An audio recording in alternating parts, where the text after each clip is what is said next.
राधे राधे। सभी हरि भक्तों और वैष्णव जनों के चरणों में मेरा प्रणाम। भक्तों, मीरा जी की अपने ठाकुर जी श्री गिरधर गोपाल जी से कितना ज़्यादा लगाव था, ये आज हम इस वीडियो में श्रवण करेंगे। भगवान के प्रति भक्तों का ये लगाव, ये लगन, ये सब सांसारिक मोह माया से कहीं ऊपर की बात है और ये सब बातें हम सांसारिक लोग कभी समझ नहीं सकते। पिछले वीडियो में हमने श्रवण किया था कि कैसे मीरा जी ने लीलानुभूति के माध्यम से श्याम सुंदर का दर्शन किया और श्याम सुंदर के साक्षात दर्शन जो एक बार कर लेता है फिर उसके लिए दुनिया फीकी लगने लगती है। वह रूप, वो सौंदर्य, उसके आगे तो दुनिया के कोई भी वस्तु, कोई भी सुंदरता टिकती नहीं है। ठाकुर जी का साक्षात्कार ऐसा है जिनके दर्शन मात्र कर लेने के बाद फिर ये संसार और कोई भी चीज़ तुच्छ सी प्रतीत होती है भक्त के मन में। तो आइए हम सब लोग मीराबाई के पारिवारिक जन श्री सौभाग्य कुमारी रानावत जी के द्वारा लिखित मीरा चरित का आगे श्रवण करते हैं। जब मीरा जी की उम्र 10 वर्ष की हुई तो फिर मीरा जी की बड़ी माँ मतलब बीरमदेव जी की पत्नी गिरिजा जी, जो कि मेवाड़ से थी, उन्होंने अपने भतीजा कुमार भोजराज, जो कि महाराणा संगा के बेटे थे, उनसे मीरा की विवाह की इच्छा बीरमदेव जी से व्यक्त की। ये बात सुनकर के बीरमदेव जी तथा मीरा जी की माँ और दूसरे घर वाले भी बहुत खुश हुए कि मीरा इतनी बड़ी घर की बहू बनने जा रही है। ये बात जब मीरा जी ने सुनी तो फिर वह पत्थर की मूर्ति की भांति स्थिर हो गई। मीरा जी सोचने लगी, माँ ने तो मुझे बताया था कि तेरा वर गिरधर गोपाल है, तो फिर आज वही माँ दूसरी बात क्यों कर रही है? क्यों वो मुझे मेवाड़ के महाराजकुमार के कुमार से ब्याहना चाहते हैं? उनके कोमल हृदय में हाहाकार मच उठी, क्योंकि वो तो अपने गिरधर गोपाल के सिवाय किसी और को अपने पति मान ही नहीं सकते थे। लेकिन अब वो इस पीड़ा के समाधान करने के लिए अपने दादाजी रावदुदा जी के पास गए, क्योंकि एक वही थे जो कि मीरा जी की इन समस्याओं का समाधान करने में सामर्थ्य थे।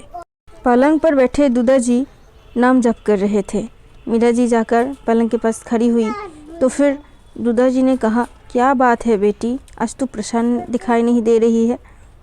मीरा जी ने पूछा, बाबोसा, एक बेटी के कितने बिंद होते हैं? बिंद अर्थात बर। दुदा जी हंस पड़े, क्यों पूछती हो बेटी? वैसे एक बेटी के तो एक ही बिंद होती है, लेकिन एक बिंद के बहुत सारी बिंदियाँ हो सकती है। फिर मीरा जी पूछे, किसी भी तरह क्या एक से अधिक बर नहीं हो सकते? दुदा जी बोले, बात क्या है बेटा, ऐसा नहीं होता, यह पाप है। वो बोली, बाबोसा, एक बार बारात को देखकर मैंने भाभू से पूछा था कि मेरा बिंद कौन है। उन्होंने फरमाया कि तेरा बिंद तो गिरधर गोपाल है। और आज उन्होंने अपने दोनों हाथों से मुख ढाँप लिया और मुख ढाँपते हुए हिलकियों के मध्य ये बात पूरी की कि आज भीतर सब मुझे मेवाड़ के राजकुमार को ब्याहने की बात कर रहे हैं। और भाभू से पूछा तो फिर वे कहती है कि वो तो उस दिन तुझे बहलाने के लिए ऐसे ही बोल दिया था, भला पीतल की मूर्त भी किसी का पति हो सकती है? लेकिन बाबोसा, वो सिर्फ एक पीतल की मूर्त थोड़ी है, वो है कहीं ना कहीं तो भगवान है, तभी तो उनके प्रतीक ये मूर्त बनी है ना। दुदा जी अपने पति की ये सब बातें सुनकर के चकित रह गए। आप कुछ कहिए तो बाबोसा, मेरा जी घबराता है, किससे पूछूं ये सब? भाभू अर्थात माँ ये कहती है कि मेवाड़ की अगर राजरानी तू बन गई मीरा तो तेरे भाग्य खुल गया समझ ले। लेकिन बाबोसा, आप ये बताइए कि क्या तीनों लोगों के धनी जो स्वामी से भी मेवाड़ का राजकुमार बड़ा है?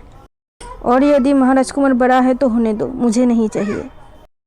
दुदा जी बोले, तू रो मत बेटा, धैर्य धर और तू चिंता मत कर। मैं सभी से कह दूंगा कि मैं जब तक जीवित हूँ तब तक मीरा का विवाह नहीं होगा। तेरा वर गिरधर गोपाल ही रहेंगे, किंतु मेरी लाडली, मैं बूढ़ा हूँ, कितने दिनों का मेहमान। मेरे मरने के पश्चात भी यदि लोग तेरा ब्याह कर दे तो तू घबराना मत। सच्चा पति तो मन का ही होता है, तन का पति भले कोई बने। मीरा जी ने कहा, सच कह रहे हैं बाबूसा, तो फिर मुझे तन का पति नहीं चाहिए, मन का पति ही पर्याप्त है। दुदा जी की गोदी से उतरकर मीरा जी दौड़ करके श्याम कुंज में चली गई। कुछ देर तक अपने प्राण आराध्य गिरधर गोपाल की ओर एकटक देखती रही। फिर तानपुरा उठाकर वो गाने लगी, आओ मनमोहना जी जो थारी बाट, खान पान मोहि नेक न भावे, नैनन लगे कपाट, तुम आया बिन सुख नहीं मेरे, दिल में बहुत उचाट, मीरा कहे मैं भई रावरी, छोड़ो नहीं निराट। भजन पूरा होते ही मीरा जी अधीरतापूर्वक नीचे झुककर दोनों भुजाओं में सिंहासन सहित अपने प्राणनाथ को बांध चरण में सिर टेक दिया। आंखों से झरती हुई आंसुओं की बूंदें उनका अभिषेक करने लगी। उनकी हृदय चीख चीख कर कह रहा था, आओ आओ मेरे सर्वस्व, इस तुच्छ दासी की आतुर प्रतीक्षा सफल कर दो। आज तुम्हारी साख और इसकी प्रतिष्ठा दांव पर चढ़ गई है। बचा लो प्राणनाथ, इसे बचा लो। मुझे बताओ मैं क्या करूं, क्या करूं? क्यों तुम मुझे इतने अच्छे लगते हो? क्यों क्यों क्यों तुमने मुझे अन्य लोगों जैसा नहीं बनाया?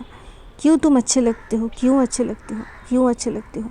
वह फूट फूट कर रोने लगी। तभी उनकी एक दासी मिथुला समीप आई और फिर उनको धीरज धारण करने के लिए कहा।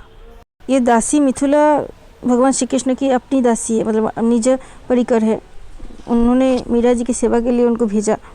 तो यह हम बाद में श्रवण करेंगे, लेकिन अभी मिथुला ने मीरा जी से कहा कि बाईसा ये अंतर्यामी है, आपकी व्यथा इनसे छिपी तो नहीं है, मुँह खोलकर इनसे कहिए तो। मीरा जी मिथुला से बोली, मुझे कुछ भी अच्छा नहीं लगता मिथुला। फिर मिथुला ने कहा कि आप कुछ भजन गाइए, फिर आपका मन थोड़ा हल्का होगा। और फिर मीरा जी ने गाया कि सखी मारो कानूरो कालजा रिकोर, मोर मुकुट पीताम्बर सोहे कुंडल की झकझोर, वृंदावन की कुंज गलिन में नाचत नंद किशोर, मीरा के प्रभु गिरधर नागर चरण कमल चितचोर। मन थोड़ा हल्का हुआ तो उसने मिथिला की ओर देखा। मिथिला, तुझे क्या लगता है, क्या वह मेरी पीड़ा जानते हैं? मेरी प्रार्थना पुकार सुनकर वो कभी मेरी सुध लेंगे? वे बहुत बहुत बड़े हैं मिथुला, मेरी क्या गिनती, मुझ जैसे करोड़ों जन बिलबिलाते रहते हैं, किंतु मिथुला मेरे तो केवल वही एक अवलंब है, ना सुने ना आए तब भी मेरा क्या बस है। ये कहकर मीरा जी मिथुला के गोद में अपना सिर रख कर रोने लगी। तो मिथुला ने कहा, आप क्यों भूल जाती है बाईसा कि वे भक्त वत्सल है, करुणा बरुणा सागर है, दीनबंधु है, भक्त की पीड़ा वे नहीं सह पाते, दौड़ कर आते हैं। मीरा जी कहती कि तो मैं भक्त कहाँ हूँ मिथुला, मुझे तो सिर्फ वो अच्छे लगते हैं। राधे राधे। आज के लिए बस इतना ही, फिर कभी श्रवण करेंगे आगे की घटनाओं को। हो सके तो चैनल को सब्सक्राइब जरूर कीजिए।